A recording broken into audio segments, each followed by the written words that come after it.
nueva biblioteca del niño mexicano.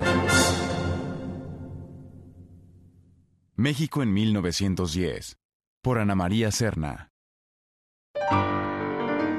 En 1910, una luz brillante apareció en el cielo. Algunas personas pensaron emocionadas que era una estrella gorda que iba de paseo. Otros, asustados, imaginaron que seres de otros mundos viajaban en un barco volador cargado de luz y venían a visitar a los humanos. Era un cometa, un objeto frío, hecho de polvo y gas que de cuando en cuando cae desde las profundidades del espacio hacia el sistema solar. Cuando tiene contacto con la luz del sol, se vuelve deslumbrante y hermoso. Como las cosas del cielo nunca se movían, mucha gente se asustó con el cometa y presintió que era una mala señal, que algo malo pasaría. Temían que esa enorme bola de luz se estrellara contra la Tierra y provocara un desastre. El cometa vagabundo siguió su camino. Pronto se esfumó sin molestar a nadie, pero poco después de su paso por la Tierra, estalló en México la Revolución. Una guerra larga, violenta y dolorosa que cambiaría la vida de muchas personas y de muchos niños como tú. La revolución y el cambio tomaron por sorpresa a todos los mexicanos. Quienes se habían portado mal creyeron que la guerra era el castigo que anunciaba el cometa. Pronto se supo que no era un regaño de los cielos. Por desgracia, era un conflicto entre los humanos. Esta guerra comenzó porque México tenía muchos problemas. Hacía tiempo que un señor llamado Porfirio Díaz gobernaba el país y no permitía que las personas fueran libres. La democracia no existía, lo que significa que los mexicanos no podían decidir quién los gobernaba. También existían desigualdades. Pocos eran ricos y la mayoría de la población era pobre y sufría diversas carencias. Francisco I. Madero, un señor del norte, se preocupaba por la gente y soñó que con su bondad sería capaz de remediar las desgracias de nuestro país.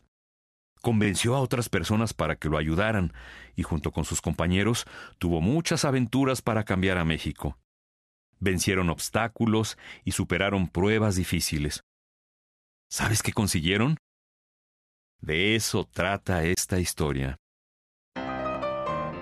Para saberlo, tenemos que viajar en el túnel del tiempo, porque todas estas cosas sucedieron hace 100 años, mucho antes de que nacieras.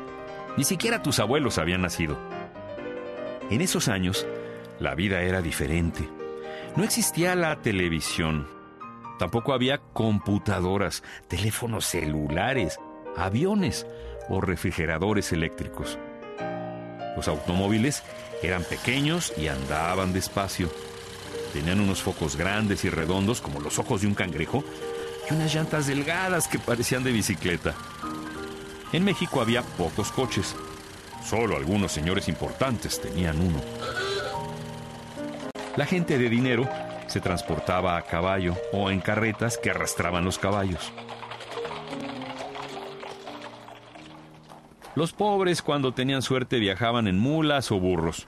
Cuando no, caminaban. No había carreteras. Los caminos eran de tierra y cuando llovía se llenaban de lodo.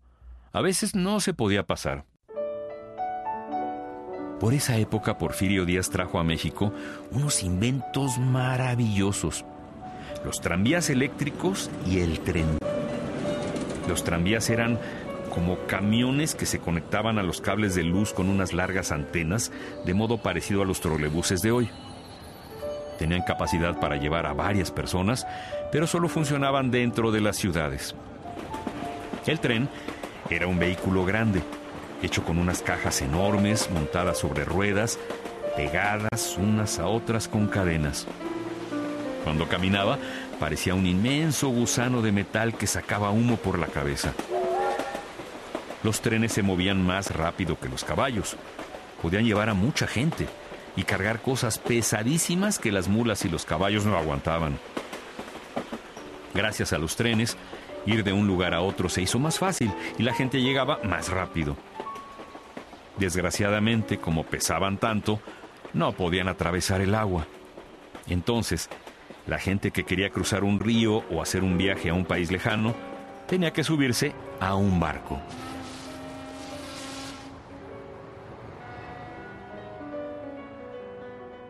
En todo México solo vivían 14 millones de personas. Hoy somos 103 millones de mexicanos, 7 veces más que en 1900. Las ciudades eran pequeñas y estaban poco pobladas. Casi toda la gente vivía en el campo, en los pueblos y trabajaba en la agricultura. Los habitantes de los pueblos solían ser de la misma familia o se conocían entre sí. En el campo también había unos ranchos enormes llamados haciendas, donde vivía y trabajaba mucha gente. En las haciendas también había animales: gallinas, cerdos, burros, bueyes, vacas y caballos que producían alimentos o ayudaban con los trabajos.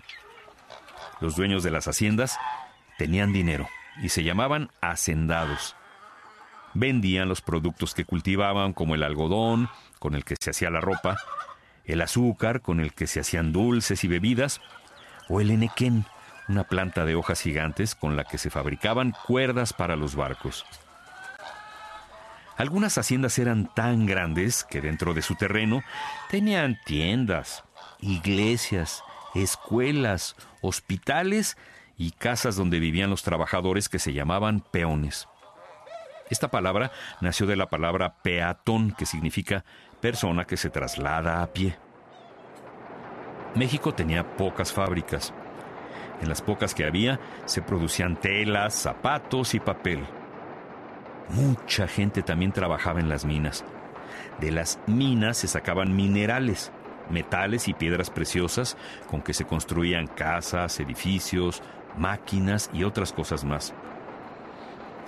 México era rico en minerales y productos del campo que se vendían a otros países. Desgraciadamente, aquí no fabricábamos máquinas, ni barcos, ni trenes, y teníamos que traerlos de otros lugares. Como venían de muy lejos, las cosas eran muy caras. Vendíamos productos baratos con los que se fabricaban las cosas y comprábamos cosas caras que no podíamos hacer. Esto era un problema grave, porque siempre nos faltaba dinero.